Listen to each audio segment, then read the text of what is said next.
Do you hate ads? I hate ads. You know what I love? Patreon.com/inkdependence, where patrons get access to a patron-only Discord, ad-free videos, and the joy of knowing they help support this channel. All right, so this pen is one from the Staedtler company, and you'll notice it has this logo up here. This is the most modern version of the logo of their that's Mars, the ancient god of war. And the Staedtler company has been around for a really long time. This is a company that started with a dude named Friedrich Staedtler, who was a grocer, and then around 1662 he started producing wood case pencils with graphite in them, and that's a long time ago for this year American. Now they make a huge variety of different products, from pencils and highlighters and markers up to fountain pens, including this one, which is the Staedtler Initium Resina. Now there are a bunch of different versions of this pen, which will have different barrel and cap materials. There's one with a wood barrel. I think it's called the lignum. Some of those even have inlay in these little rectangles here on the clip. I know there's a leather wrapped one. There are several different versions of these that I've seen over the years, but I have the Resina to show you. So let's get going on this one. So we have Mars up here on a nice chrome end piece. This big finial on the top and bottom is chrome plated, as are the clip and cap band and all that jazz. It is a bit of a fingerprint magnet. As you can see, I just sort of wiped my finger across it. I'm getting a lot of, I don't even have very oily hands, but I'm really getting a lot of fingerprints on there. So if you're somebody who hates a fingerprint magnet, the chrome on this might be a little bit of an issue for you. The cap here is very distinctive because of this very long clip. You can see it's a pretty graceful clip, actually. It's very thin up here and then sort of widens out there toward the end with a nice ramp. It does have a good amount of spring, and it does look good going over a pocket. I think it's just very, very attractive clip situation going on here, especially with the inlaid models, but you will pay kind of dearly for those in most cases.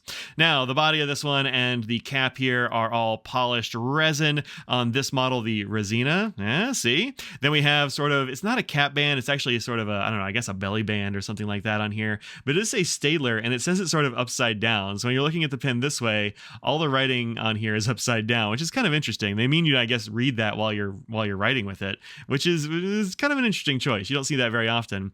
Then here, it says made in Germany right there, engraved, and that's essentially all of the branding and marking on this pen. There's really nothing else going on. Then we have a barrel here that tapers nicely to the bottom here with another nice chrome fingerprint magnet finial.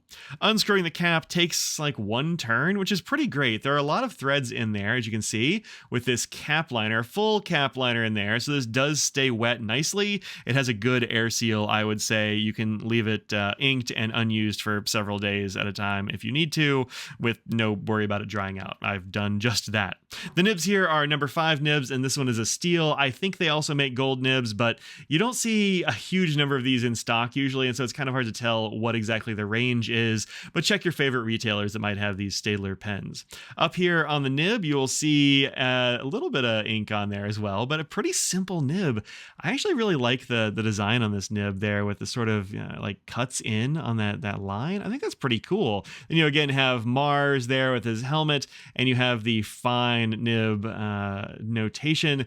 This fine nib is pretty darn fine. I think it makes a good line. We'll see all that later. Plastic feed here doing the job of a feed, and then this here section, which is a little bit on the thin side for me. It does go from 8.6 millimeters up here to 10 millimeters at the very back, but since I grip fairly, actually I kind of put my fingers at the bottom and my thumb sort of in the middle or top, and this is pretty okay. This is sort of at the lower end of where I want a section diameter to be, but it works out just fine.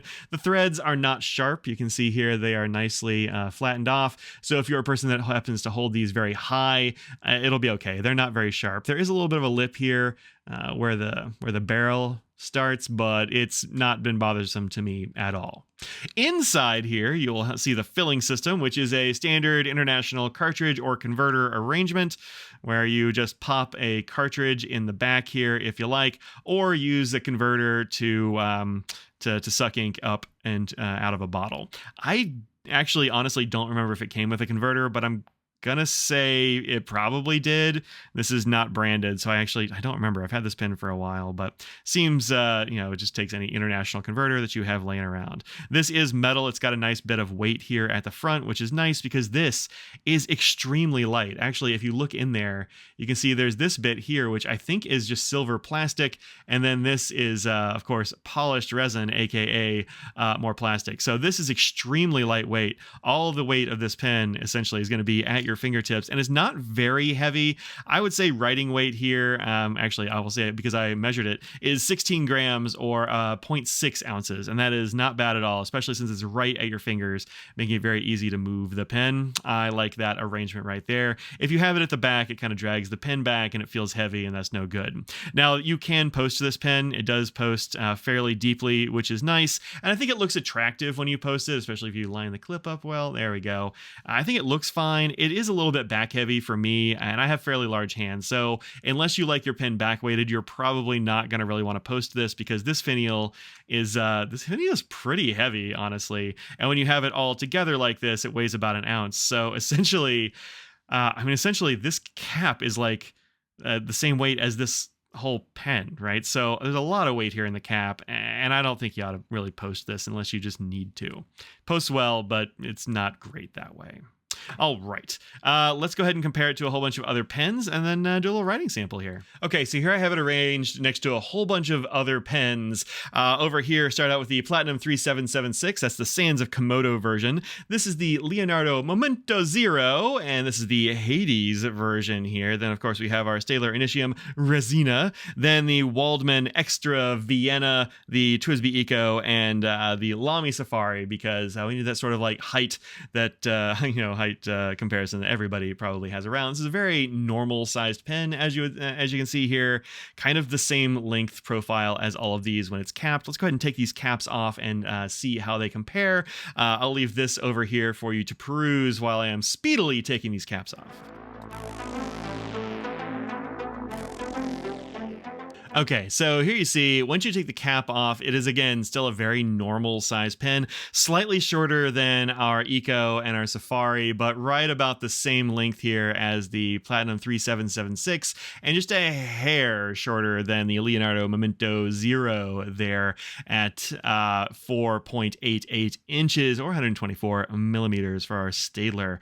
And you can see here, it is a little bit thinner than the rest of these, aside from the Waldman, which is kind of a small pen, just kind of overall in every dimension, I think. But this one is pretty normal in terms of all those things. Although I will say that these larger nibs do kind of make a difference as to where your hand is on the page. These other nibs are all actually fairly small. So these are all using number 5 nibs, and this one is kind of it's a Safari, like it uses its own deal there. But these two are this is a number 6, and this is the Platinum, which is number 6-ish.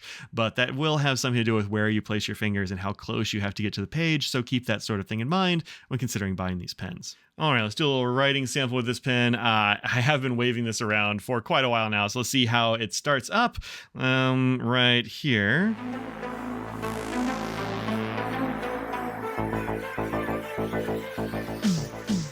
So you can see I had a little bit of a hesitation right up here with the S and part of that T, and that is, I think, just because I've been waving this around for quite a while. Once it gets writing, there was no problem at all. This ink is maybe a little bit on the dry side. Robert Oster inks tend to be for these reds sometimes, but it flows just fine. I'd say this has a perfectly good medium flow. Just, don't wave it around on a review for 15 minutes and expect it to jump right in there and be good to go. So yeah, really nice. I think it's got a really good fine nib. I think that the ink flow is nice. I think the weight is nice, especially when it is in writing mode and not so capped. About half an ounce. That's a really comfortable writing attitude, I think. And then let's talk price a little bit. So I bought it on sale at Cult Pens, and I'm sure I paid less than $135, but I actually can't find any record of what I actually did pay for it, because Cult Pens has upgraded their site and they wiped all those records, and I just can't find the receipt. So I don't remember what I paid, but I know that I added it on to an ink order sort of as an afterthought, so I don't think I paid a huge amount. But $135 seems to be sort of a typical price. Sometimes you see them at $165 or $170. However, I was just Googling around, and right now Amazon seems to have them for like $40. I think at $40, this is an extremely good value. It's a really nice pen. It's elegant, especially in the white. It also comes in blue and I want to say black colors as well, but the white is just very classy and it doesn't have a white section, so I don't really have to worry about dipping the nib and staining that at all. And there's a black liner in here, so I don't think there's going to be any staining possibility for this pen unless you just get your inky fingers all over it, and even then I don't see any stains on here at all. And as you can see, I usually have some ink on my hands at least, so yeah, it hasn't been a problem. This is a really nice pen, I think, for like $40. $135, that's a little bit harder to justify for me, but it's all going to be about the sort of the beauty of the pen to you and how it makes you feel as to whether you think that's a solid price or not. But man, $40, that's not bad at all. I'll throw links down in the description there for you if you're looking for these. And let me know if you've used one of these and like what version you have and what color you like, because I've thought that these pens were extremely attractive ever since I first saw them at the DC Pen Show ages and ages ago. They used to send their rep down from Canada. I haven't seen that dude in quite a while, and I've forgotten his name, but he was super cool and was just like walk me through all these pens. And I think it's a neat looking pen. I really like a long clip. That's just a mic thing, I think. So there you go. There's the Staedtler Initium. Thanks very much for watching, and like, comment, subscribe, do all those YouTube things. Think about joining the Patreon if you want to support this channel, and comment down below to make YouTube know that you like this kind of content. And you'll see me in another video real soon. Until then, peace out.